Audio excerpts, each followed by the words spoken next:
Hi everyone, my name is Prashant Somasundar, and I, along with James Gui and Kevin Wong, have set about to present software as a service, a new emerging technology in today's age.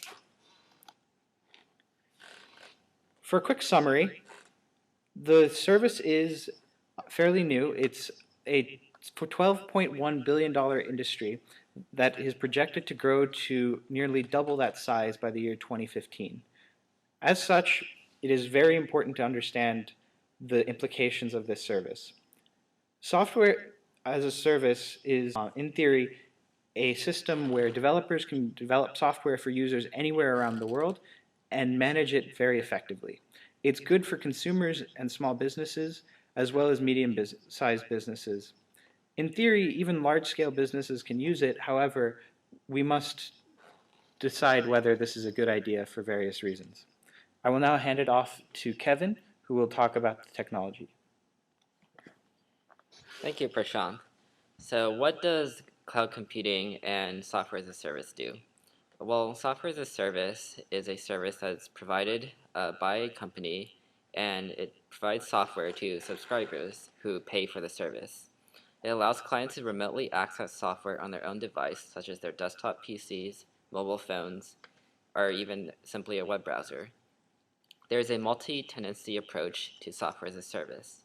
This means that software as a service is built much like a landlord who rents out apartments to many others, where software as a service is rented out as a service and software to many subscribers.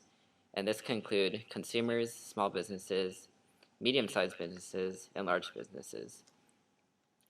Subscribers are often able to customize the software, but this can be limited because of the multi-tenancy approach. Because the software is made for many users and not just one, subscribers are often only able to customize their software in a limited way. In addition, subscribers are able to save time and potentially money by simply subscribing to the software instead of having to pay an upfront fixed cost to develop their own in-house software systems. So how does it work? Software as a service is basically a cloud computing model, and it runs through the cloud network, and subscribers are able to access the software through their own devices like their desktop PCs, mobile phones, and through their web browser. So what is cloud computing? Here you can see a picture, courtesy of Wikipedia, of the cloud computing model. What the cloud is, no one really knows, but it consists of an infrastructure layer, platform layer, and application layer. It is made up of lots of devices that make cloud computing work. The end consumer and subscribers of software as a service do not know where their data is stored and where their data is going in the cloud. However, they are able to access the cloud through their own device, as you can see, through desktops, laptops, servers, mobile phones, and tablets. These devices connect to the cloud, and they input and communicate with the software through the cloud. As I said earlier, data is stored centrally in the cloud on the software provider's own servers, so the subscriber doesn't have to worry about maintaining their own servers. In addition, updates and customizations can be pushed through the cloud to all subscribers at the same time. This is much like downloading an update on your computer, and updates and customizations can be pushed to all subscribers at the same time, so that all users have the same up-to-date software. However, software as a service does not do everything.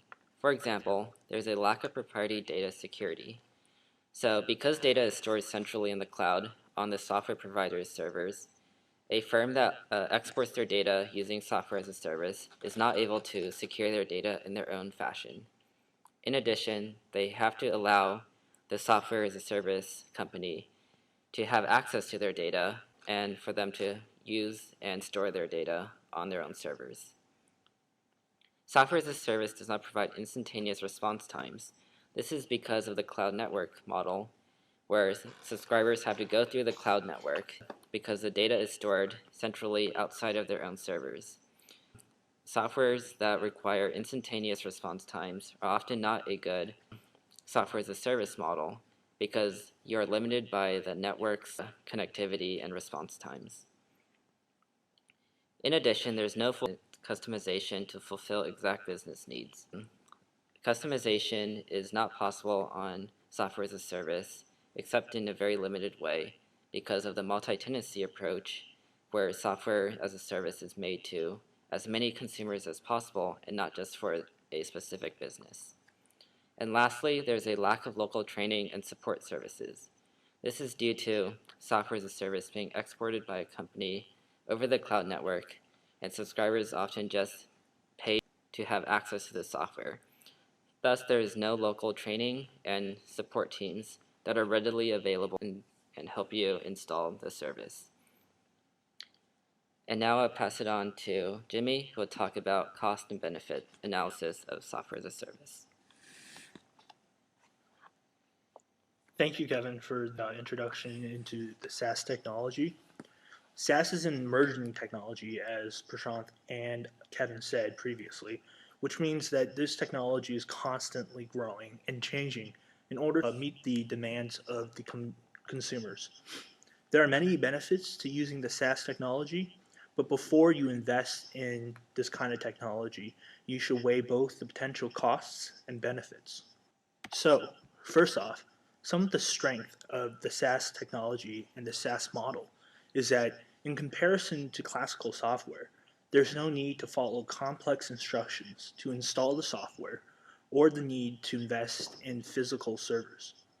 You also don't need to invest money into a professional IT team who understands the software, because your software service provider will have a professional team in the background working to provide continual service.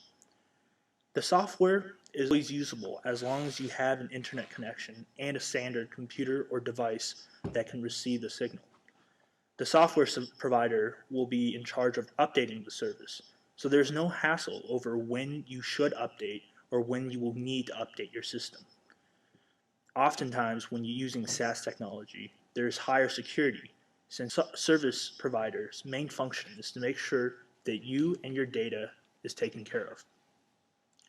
Since the data and information your company uses is stored at a central location that is accessible by internet, you can, in theory, access the data from anywhere on Earth.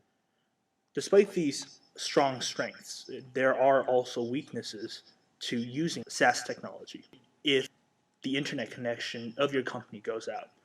When that happens, there could be heavy ramifications for your company.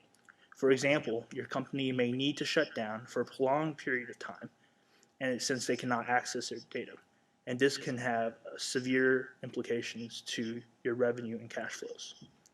Performance of the SaaS technology is extremely dependent on the quality of the internet connection you have. So if your connection speed is slow, the service as a result will also be slow. Another major weakness of the SaaS is that these kind of softwares usually is a one-size-fits-all. So one software usually does not satisfy all the needs of your entire company. And oftentimes, because it's a one-size-fits-all, the software has over or under functionality, meaning that you might need to purchase additional software to make the entire IT system work. However, some of the opportunities of a SaaS system is that the IT system of your company is not the core operations.